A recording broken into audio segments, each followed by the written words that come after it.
हाँ डॉक्टर साहब। I am sorry sir, मैं उसे बचा नहीं पाया।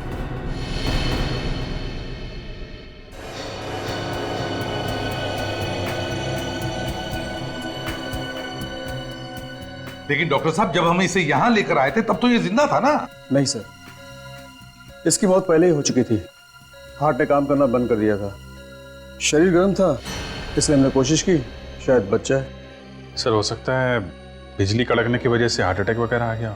नहीं सर, एक्चुअली इसकी मौत की वजह कुछ और है। क्या? इसकी मौत की वजह कुछ और है? जी सर। क्या क्या वजह हो सकती है? अब ये तो ठीक है, कोई बात नहीं। अभिजीत, बॉडी को फोरेंसिक लैब लेकर चलते हैं। डॉक्टर साळुंखे ये बताएगा क्या हुआ है।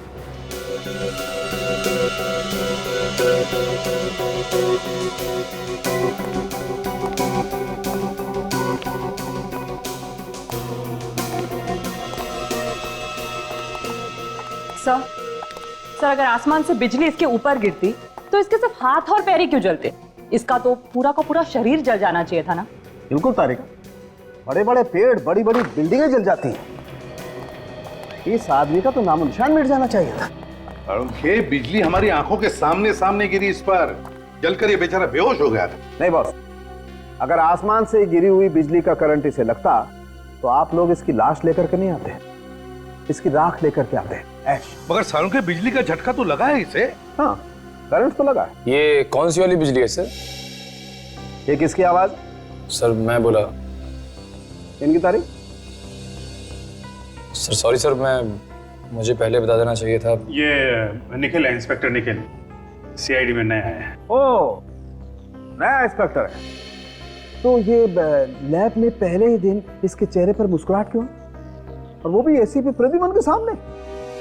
तुम्हें मालूम है एसीपी प्रद्युमन के सामने अगर हंसना हो तो दीवार की तरफ मुंह करके सिर्फ 2 सेकंड के लिए हंस सकते हो, सिर्फ। अरे सीख जाएगा साळुंखे साहब, सीख जाएगा।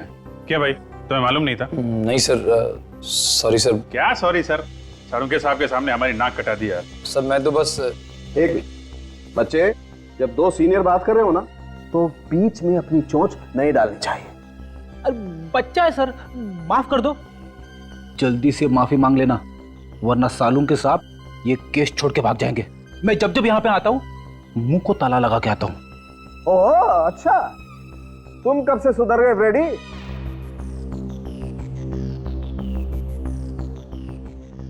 सॉरी सर, आगे से गलती नहीं होगी। हाँ तो साळुंखे, हाँ तो मैं ये बता रहा था बॉस कि जिस तरीके से इसके हाथ और पैर जले हुए हैं उससे लगता है कि इसे 250 वोल्ट की बिजली का करंट लगा है। मगर साळुंखे, करंट लगा तो लगा कैसे? वहां पर तो कोई तार या कोई केबल भी टूटा हुआ नहीं था, बस सिर्फ एक बिजली का खंबा था। बस इसके हाथ और पैर देखने से पता चलता है कि इसने किसी ऐसी चीज को पकड़ा था जिससे वो करंट इसके शरीर में आ गया और इसके हाथ पैर जल गए। साळुंखे साहब, इसने हमारे सामने बाइक पोल पे लगाई, उसी समय बिजली कड़की और फिर हमने देखा ये जलने लगा, और इसकी बाइक भी। उस पोल में करंट होगा अभिजीत, तभी तो जैसे ही बाइक पोल से चिपकी उस पे करंट आ गया। मगर सर, बाइक का टायर कैसे जल सकता है? टायर तो रबर का बना होता है, और रबर में तो करंट पास नहीं होता। ये तुमसे किसने कहा है? देखो, अगर हाई वोल्टेज करंट हो और अर्थिंग मिल जाए तो बॉस रबर के टायर में भी करंट पास हो सकता है। और वैसे भी अलग अलग किस्म के रबर होते हैं, है ना साळुंखे? जैसे स्टील बेल्ट रबर या कार्बन रबर। एग्जैक्टली। और कई बार तो ऐसा होता है कि हाई वोल्टेज करंट की वजह से इन रबर में आग भी लग सकती है। और देखो, टायर में तो स्टील के वायर भी होते हैं, तो हो सकता है स्टील के वायर के थ्रू करंट पास हो गया। अभिजीत, एक बार फिर से उस बिजली के खंबे के पास जाकर के छानबीन करनी होगी। इलेक्ट्रिक सप्लाई डिपार्टमेंट के लोगों को भी वहां बुला लो।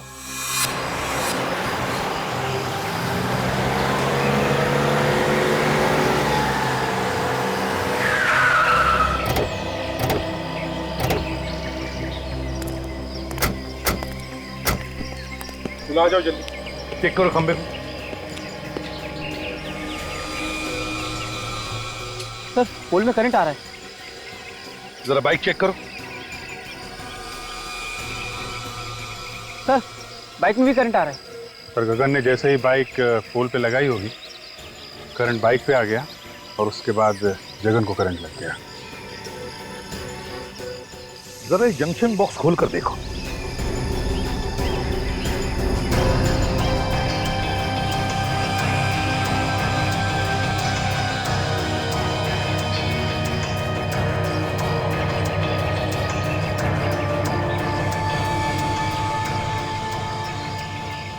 सर ये देखिए, बाइक का स्टैंड खराब है, इसीलिए गगन ने बाइक को खंबे को लगा के रखा होगा। सर ये देखिए, ये वायर कटे हुए हैं और पोल से जुड़े हुए हैं सर। इसका मतलब है कि जानबूझ के काटा है, और ये खून है सर। खूनी जानता था कि ये गगन हम लोगों से हमेशा यहीं आके मिलता है। अभिजीत खूनी ये भी जानता था कि गगन की बाइक का स्टैंड खराब है, और फिर गगन इसी खंबे पे आके अपनी बाइक लगाता था जब वो हमें मिलने आता था। हो सकता है सर, शायद खूनी अच्छी तरीके से जानता हो गगन को।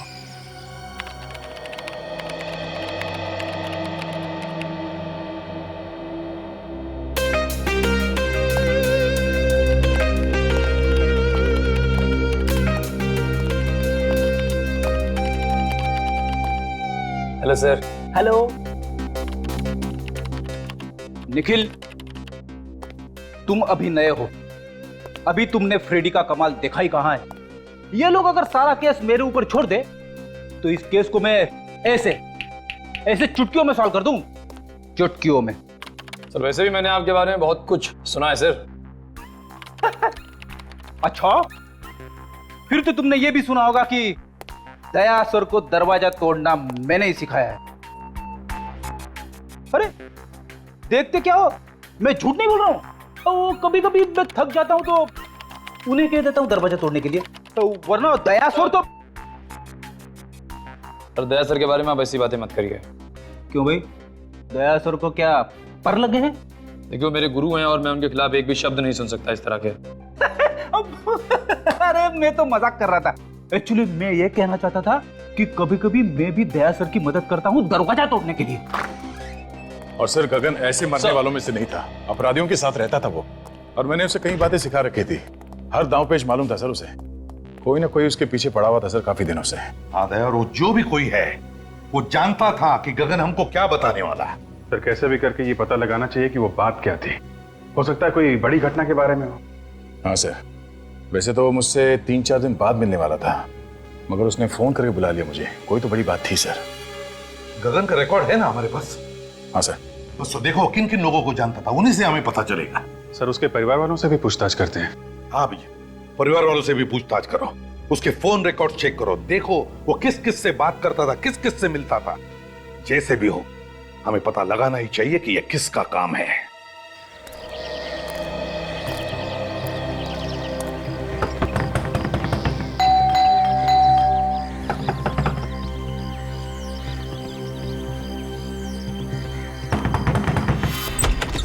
क्या है? हाथों में चींटियां हैं क्या? काहे को बार बार दरवाजा खटखटा रहे हो? वो गगन यहीं पे रहता है ना? हाँ यही रहता है, लेकिन घर पर नहीं है वो। खाली पीली नींद खराब कर देते हैं। कितनी बार समझाया उसे कि कस्टमर घर पे मत बुलाया कर, मत बुलाया कर। देखिए हम लोग कस्टमर नहीं है, हम लोग सीआईडी से। सीआईडी? साहब आइए ना, आइए साहब।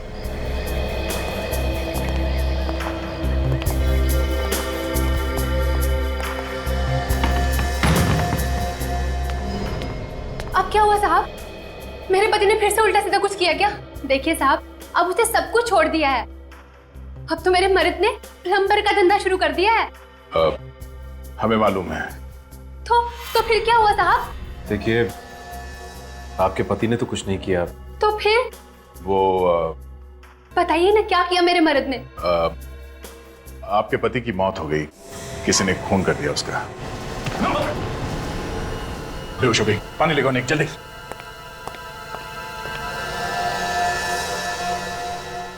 सदमा बर्दाश्त नहीं कर पाई बेचारी।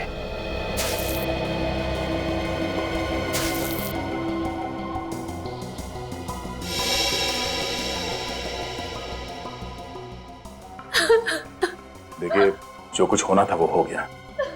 गगन की मौत का हमें भी बहुत दुख है। खबरी था वो हमारा। खबरी बना के मरवा डाला आप लोगों ने उसे। मुझे पता होता तो मैं ऐसा काम उसे कभी नहीं करने देती। सीआईडी की मदद करना कोई गुनाह नहीं है।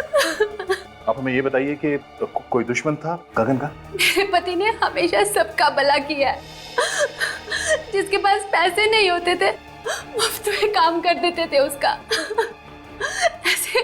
ऐसे भले इंसान का कोई दुश्मन कैसे हो सकता है साहब? देखिए, कोई ना कोई तो उसका दुश्मन जरूर था जो उसके पीछे लगा हुआ था, मतलब उसको कैसे पता चलता कि वो हमसे मिलने वाला था? देखिए, अगर आपको मालूम है तो आप बता दीजिए, वरना वो दुश्मन आपके लिए भी खतरनाक हो सकता है। मैंने कहा ना ऑफिसर, उनका कोई दुश्मन नहीं हो सकता। अच्छा, आप पिछले कुछ दिनों में कोई मिलने आया था उसे? देखिए प्लीज आराम से सोच के बताइए, कोई ऐसा आदमी उससे मिलने के लिए आता था जिस पे आपको शक हो? नहीं साहब, घर पे तो कोई नहीं आया था, लेकिन हाँ, गगन कैरम क्लब जाते थे और पिछले 5-6 दिन पहले जब वो कैरम क्लब गए और वहां से लौटने के बाद कुछ टेंशन में लगे मुझे। टेंशन? किस बात की टेंशन थी उसे? मैंने पूछा उनसे कि क्या हुआ, मुझे बताइए, लेकिन उन्होंने कुछ नहीं बताया, बस कहा कि टेंशन है, बहुत जल्द सीआईडी से मिलना पड़ेगा। ये कैरम क्लब कहाँ पर है? हाँ जी, हाँ जी, ये गगन के नाम से ही फोन है। मिल गया रिकॉर्ड? हाँ तो आप मेल कर दीजिए ना। या थैंक यू वेरी मच। जरा मेल चेक करना, उन लोगों ने गगन के फोन का रिकॉर्ड हम लोगों को मेल किया है। देखते हैं किसका किसका फोन आया था और किसे फोन किया था इसने। मेल आ गया सर। हाँ ओपन करो, देखो।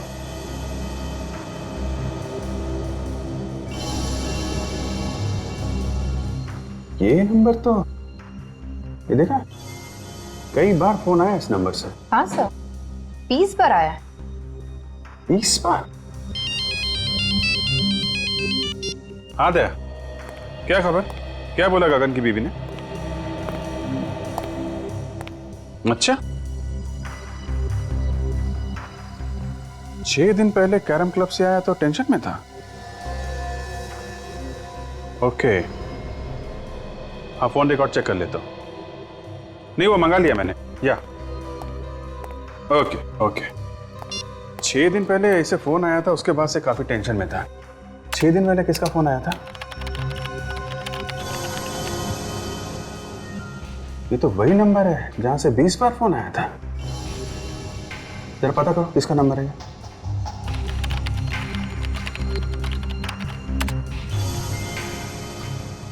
सर ये एसटी पुलिस स्टेशन का नंबर है।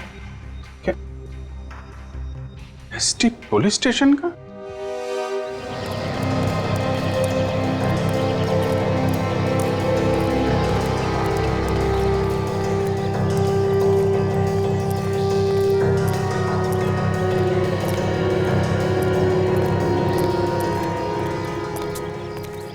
भाई, अरे रामू, बता आप लोगों को, लोग यहाँ खेलने के लिए नहीं आए, एक खिलाड़ी के बारे में कुछ जानकारी लेनी है। किस खिलाड़ी के बारे में पूछना है सर?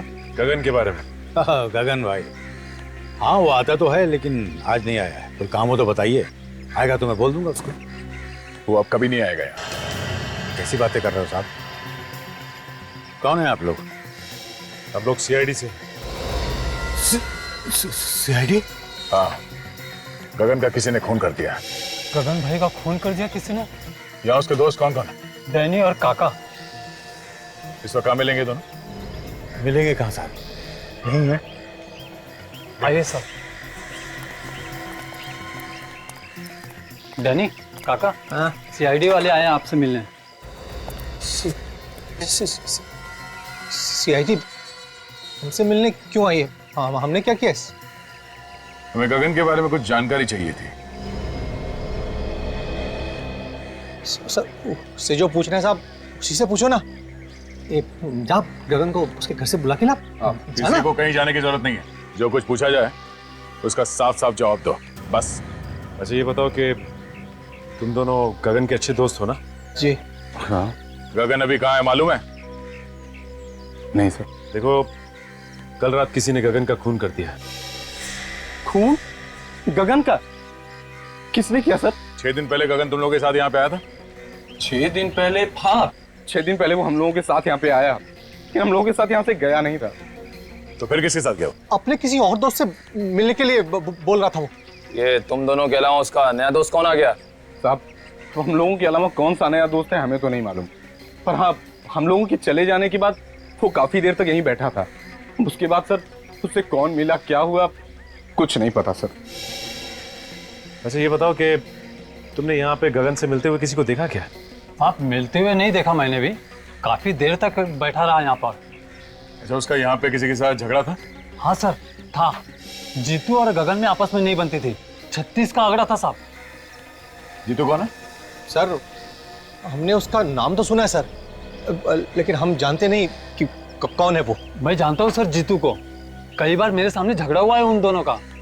जीतू ने धमकी भी दी थी जान से मारने की गगन को। सर कहीं जीतू ने तो नहीं? ये जीतू कहाँ रहता है, जरा उसका एड्रेस है ना? सर बोरीवली में कहीं रहता है। सर आप लोग यहाँ क्या हो सर? गगन नाम के आदमी को जानते हो? गगन? हाँ, ये उसकी फोटो है। नहीं सर, इस आदमी को मैंने पहले कभी नहीं देखा। इस गगन को यहाँ से, इस पुलिस स्टेशन से कई बार फोन किए गए हैं। यहाँ से? हाँ। आप में से किसी ने गगन नाम के किसी आदमी को फोन किया था? नहीं सर।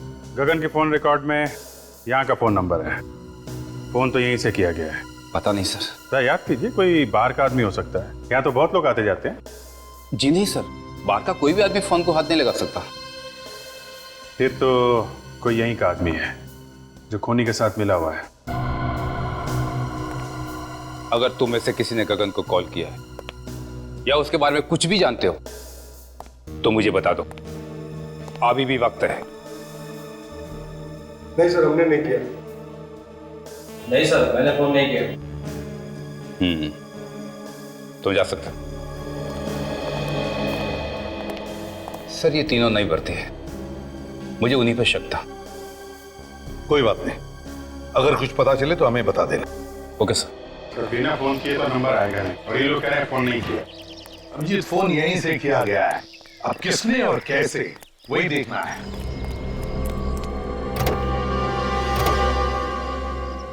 सर, हाँ सर, लगता है पता चल गया कि फोन कहाँ से किया गया है। अच्छा, कहाँ से?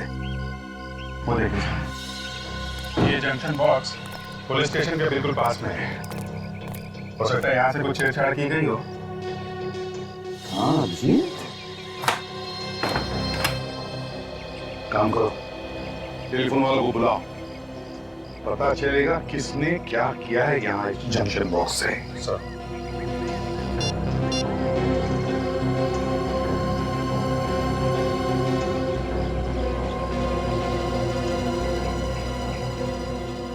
इस एरिया के सारे टेलीफोन लाइंस इसी जंक्शन बॉक्स में जुड़ी हुई हैं। हाँ सर। जरा पुलिस स्टेशन की लाइन चेक करो, देखो किसने कुछ छेड़छाड़ किया है क्या।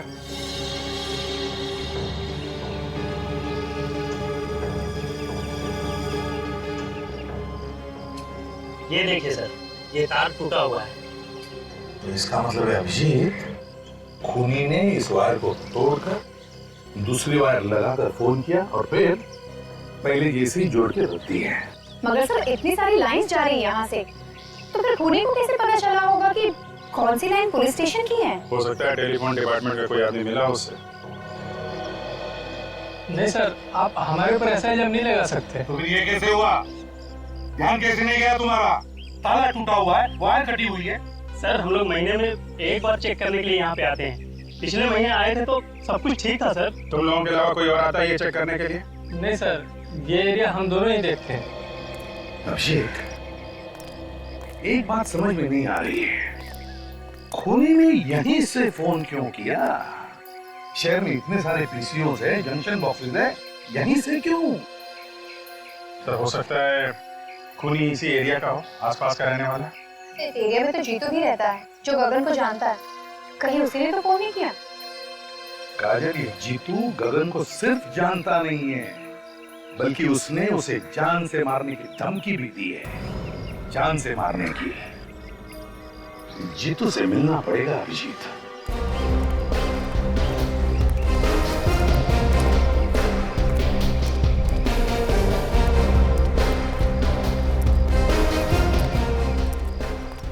ये अरे दादा, ये जीतू यहीं पे रहता है ना? हाँ यहीं रहता है क्या वो घर पे? क्या मालूम होगा, जाके देख लो।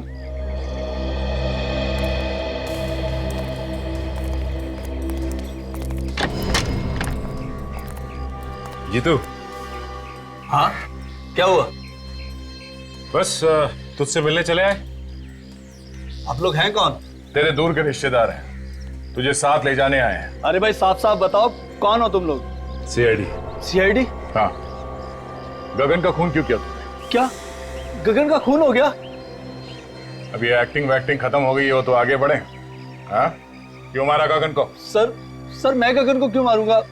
मेरी उससे क्या दुश्मनी है? तेरा झगड़ा हुआ था ना उसके साथ कैरम क्लब में। सर जब मैं किसी कैरम क्लब गया ही नहीं तो झगड़े का तो सवाल ही नहीं उठता ना। ये गगन जहाँ पे रहता है उसके घर के पास में नुक्कड़ पे एक कैरम क्लब है। कुछ याद आया तुम्हें? नुक्कड़ पे कैरम क्लब? तेरे पास सिर्फ 1 सेकंड है, जो कुछ मालूम है सच सच बता, वरना मेरा एक हाथ पड़ेगा तो 10 दिन तक तेरा दिमाग झंझनाता रह जाएगा। तू वहां पर कैरम क्लब में गया था, तुझे लोगों ने वहां पे देखा था और तेरा झगड़ा भी हुआ था गगन के साथ में। सच बोल, हुआ था या नहीं? हाँ सर याद आया। अच्छा हुआ, जल्दी याद आ गया। गगन के साथ झगड़ा हुआ था ना? हाँ? वो तो सर ऐसे ही थोड़ी बहुत कहा सुनी हो गई थी, फिर बाद में बोलचाल हो गई सर। ऐसी कहा सुनी तो अक्सर हो जाती है हमारे बीच। किस बात को लेकर झगड़ा हुआ था तुम दोनों के बीच? वो सर पहले मैं गगन के पड़ोस में रहता था तो इलेक्ट्रिसिटी के बिल को लेकर थोड़ी सी कहा सुनी हो गई थी। सर छोटे मोटे इलेक्ट्रिसिटी बिल के लिए कोई किसी को मार सकता है क्या? नहीं। पर इसने तो गगन का खून कर दिया। नहीं सर, मैंने गगन को नहीं मारा सर, मैं सच कह रहा हूँ। सर अगर कोई ये कह दे कि मैंने गगन का खून किया है तो सर आप जो मर्जी सजा दीजिएगा सर। सचिन! सर आप ठीक है ना? किसने गोली मारी? गोली लगी तुम्हें? सर वो रहा सर।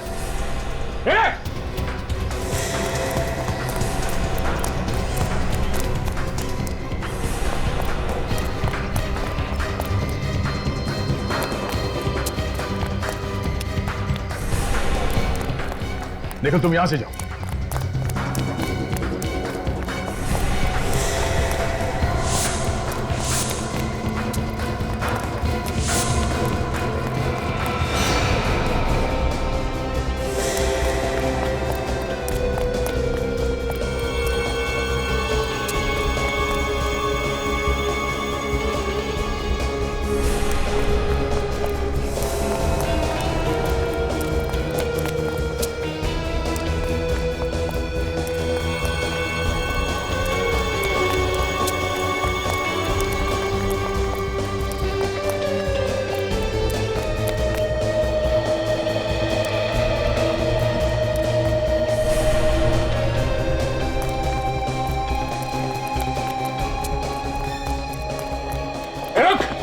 रुक जा।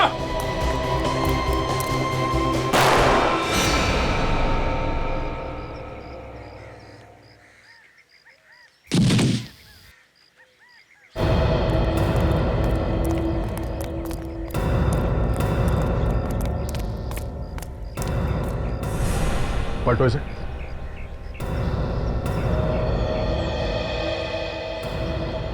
सर इसके तो सीने में गोली लगी। सीने में गोली लगी है? मगर मैंने तो इसके पैर पे गोली चलाई थी, वो भी पीछे से। इसके सीने में गोली कैसे लगी?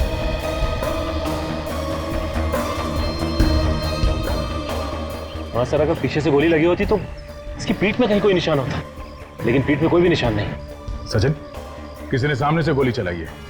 देखो आसपास कोई छुप के बैठा है क्या? जल्दी।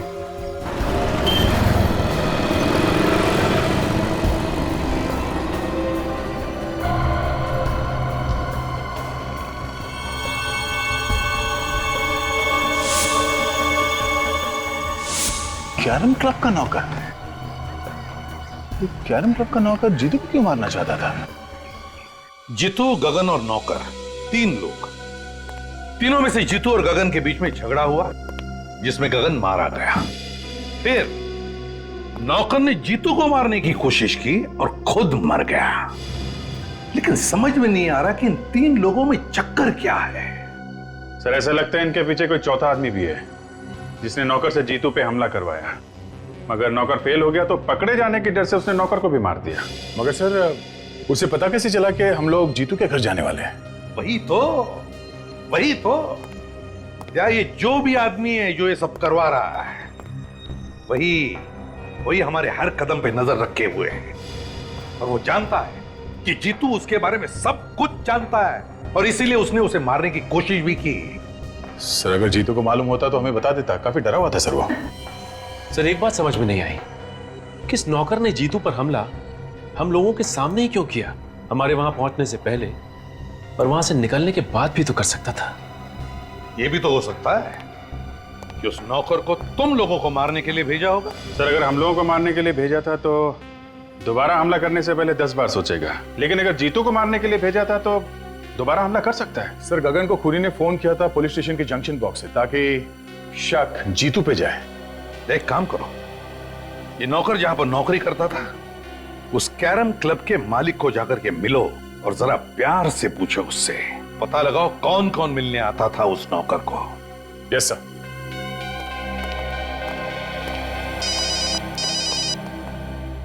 हेलो, क्या? कहां पे? ठीक है हम लोग आते हैं। क्या हुआ अभिजीत? सर ढलान रोड पे एक लाश पड़ी हुई है। लाश? जब तुम्हारा नौकर तुम्हारी आंखों के सामने इतनी गड़बड़ कर रहा था तो तुम्हें भी कुछ मालूम होगा ना? हाँ? मिला हुआ है नौकर के साथ में तू भी? धंधे की कसम साहब, वाकई मुझे उसकी करतूतों के बारे में कुछ नहीं मालूम था। जब तुम्हारा नौकर यहाँ पे 24 घंटे पड़े रहता था तो मालूम कैसे नहीं? नहीं साहब, 24 घंटे तो नहीं रहता था, कभी कभी बाहर घूमने फिरने भी तो जाता था। उससे मिलने के लिए कौन कौन आता था यहाँ पे? साहब मिलने तो बहुत से लोग आते थे, लेकिन ज्यादातर गुंडे टाइप के लोग होते थे। ओह, तो गलत कामों में पड़ा हुआ था, इसीलिए उसका खून हो गया।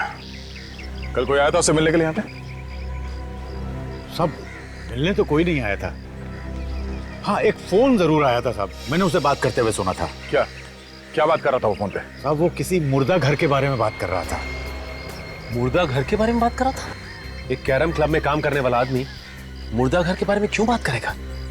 और क्या सुना तुमने? सब सुना तो मैंने कुछ नहीं। उसके बाद वो फौरन मेरे पास आया और कहने लगा कि उसके किसी रिश्तेदार का एक्सीडेंट हो गया, उसे अभी का अभी जाना है। कितने बजे थे उस वक्त? साहब करीब दोपहर के 2 बजे की। दोपहर के 2 बजे? यहाँ आसपास के एरिया में जितने मुर्दा घर हैं उन सब में जाके इस नौकर का फोटो दिखा दिखा के पूछते हैं, कोई ना कोई सुराग जरूर मिलेगा। चलो।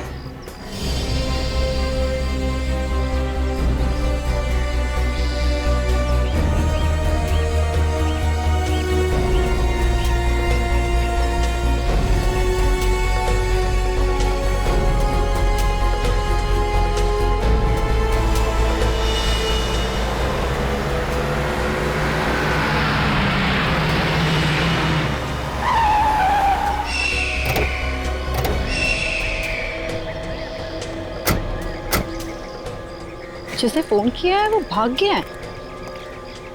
यही तो प्रॉब्लम है, लोग पुलिस के पचड़े में नहीं पड़ना चाहते। सर एक्सीडेंट का केस लगता है। लेकिन ये सड़क इतनी दूर है काजल, और यहाँ आसपास टायर का कोई निशान भी नहीं दिख रहा है। लगता तो नहीं है एक्सीडेंट है। तो सर ये लाश यहाँ लाकर डाली गई है? हो सकता है। बॉडी को अच्छी तरीके से चेक करते हैं, देखते हैं मौत की वजह क्या है।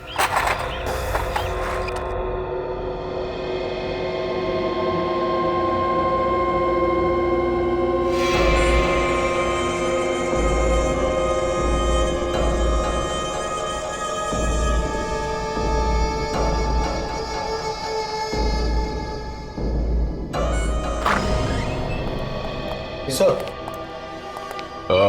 तुम यहाँ के इंचार्ज हो? जी मैं यहाँ की देखभाल करता हूँ।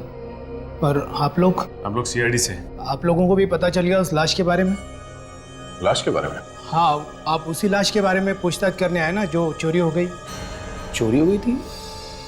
हाँ चोरी हो गई थी, उसी के बारे में। साहब मेरा विश्वास करो साहब, मुझे पता नहीं साहब वो अचानक लाश कैसे गायब हो गई। लोग झूठ बोल रहे हैं साहब कि लाश मैंने चुराई है। मैं लाश क्यों चुराऊंगा साहब? तो फिर किसने चुराई लाश? मुझे पता नहीं साहब। पता नहीं मतलब? इस जगह की देखभाल तुम ही करते हो ना, तो तुम्हें कैसे नहीं पता? सर कोई इसको बेहोश करके लाश को चुरा कर ले गया। मुझे ये इस फोटो को देखे, यही आदमी था क्या? साहब मुझे किसी ने सिर पे पीछे से मारा साहब, मैं उसका चेहरा नहीं देख पाया साहब। कितने बजे हुआ ये सब? यही कल 2:30 बजे के करीब साहब। सर ये काम पक्का रामू ने किया है। हाँ सर ये कैरम क्लब का मालिक बता रहा था कि रामू वहां से 2 बजे निकला और ये जगह वहां से 20-25 मिनट की दूरी पे है। पर रामू ये लाश चुराएगा क्यों? करेगा क्या वो इस लाश का? वैसे वो लाश थी किसकी? सब ये एक एक्सीडेंटल केस था, तो इसकी शिनाख्त नहीं हो पाई थी। लाश की फोटो तो खींची होगी? हाँ साहब, फोटो है हमारे रिकॉर्ड में। ठीक है, फोटो लेके आओ। जी।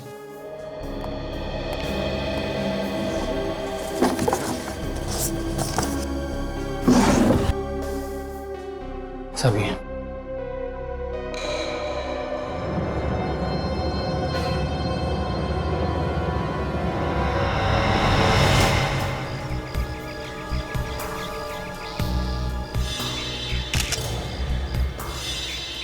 तो ये एक्सीडेंट का ही केस, लेकिन ये एक्सीडेंट यहाँ नहीं हुआ है काजल।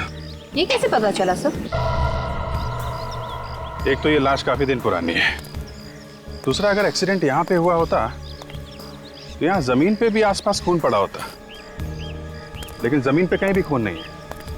खून सिर्फ इस बॉडी के ऊपर है और इसके चेहरे पे, और कहीं भी खून नहीं। ये क्या है?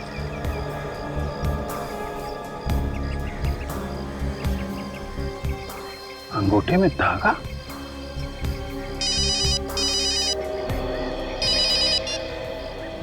हाँ सचिन बोलो। क्या मुर्दा घर से लाश चोरी हो गई?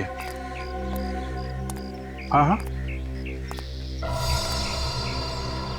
एक मिनट जरा ये लाश का हुलिया बताना। हाँ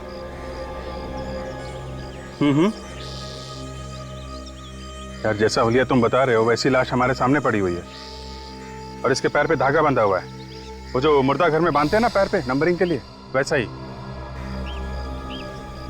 हाँ, एक्सीडेंट की लाश है। ओह, ऐसा लगता है ये किसी की चाल है। लाश यहाँ पे लाके डाल दी और हम लोगों को फोन करके बुला लिया।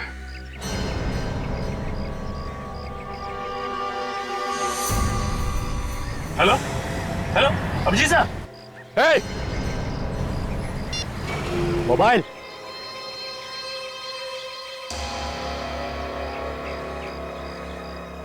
तुमने ठीक पहचाना ऑफिसर, ये हम लोगों की चाल थी जो काम कर गई। मगर मैंने इससे पहले कभी नहीं सोचा था कि सीआईडी वाले इतने बेवकूफ होंगे जो इतनी आसानी से चाल में फंस जाएंगे। फोन करके तो फिर से लगाओ ना, फिर से ट्राई करो, नेटवर्क का कुछ प्रॉब्लम हो सकता है। सर अब तो नंबर स्विच ऑफ आ रहा है। मोबाइल स्विच ऑफ है? सीआईडी वालों के कान में खुजली करेगा, मालूम है अंजाम क्या होगा? अंजाम छोड़, और तू ज्यादा से ज्यादा करेगा क्या? गुदगुदी करेगा, चक्कर लेगा। मजा आता है। जब कीदड़ की मौत आती है तो वो शहर की तरफ भागता है। तुम लोगों ने अपनी मौत को दावत दे दी है। सर काजल का फोन भी बंद आ रहा है क्या? दोनों का फोन एक साथ बंद है? ये कुछ और ही चक्कर लगता है। अभिजीत सर भी कह रहे थे कि इन सब के पीछे कोई चाल है। सर कहीं अभिजीत सर और काजल की जान खतरे में तो नहीं है? निखिल, सीआईडी ऑफिसर्स की जान हमेशा ही खतरे में होती है। हिलना नहीं ऑफिसर, वरना गोली चल जाएगी। दे ना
अभी भी वक्त है। चुपचाप अपने आप को हमारे हवाले कर दो। बंद करो ये सब नाटक, समझे? तेरे मरने का टाइम आ गया, लेकिन तेरा भाषण देना अभी तक बंद नहीं हुआ ना। ऊपर जब ऊपर जाएगा ना तू, तो वहां तुझे बहुत सारे चोर लुटेरे मिलेंगे। उन्हें ही बैठकर सुनाते रहना अपनी ये कहानियां। हमें मारना क्यों चाहते हो? क्योंकि जब तुम दोनों को तड़प तड़प कर मरता हुआ देखूंगा, तुम्हारे अंदर जो बदले की आग है ना, वो शांत होगी। बदला? कैसा बदला? हाँ, तुम लोगों ने मेरे भाई को फांसी के तख्ते पे चढ़ा दिया और हम कुछ भी नहीं कर सके। कौन कौन था तुम्हारा भाई? जग्या। जग्या?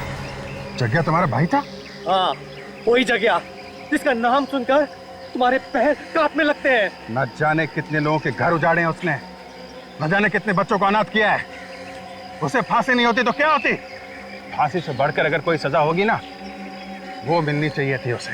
दूंगा, उससे भी बड़ी सजा दूंगा। हाँ।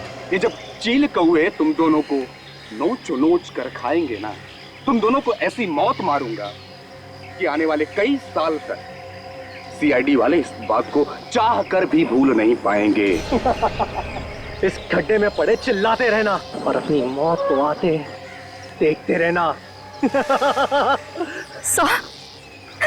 हिम्मत से काम ना कर। सीआईडी ऑफिसर की जिंदगी में कदम कदम पे मौत है। मौत से क्या घबराना।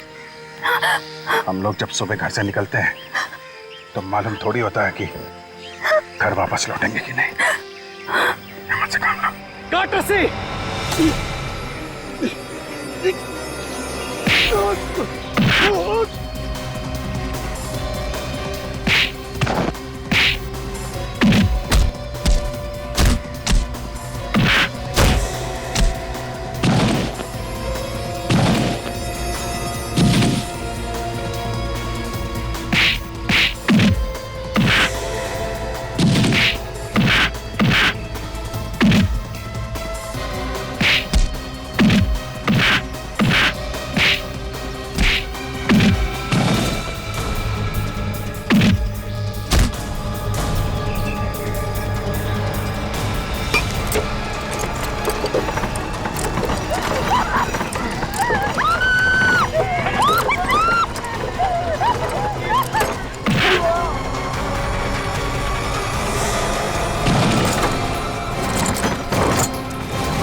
ये दोनों जग्या के भाई हैं। पूरी सीआईडी टीम से बदला लेना चाहते थे।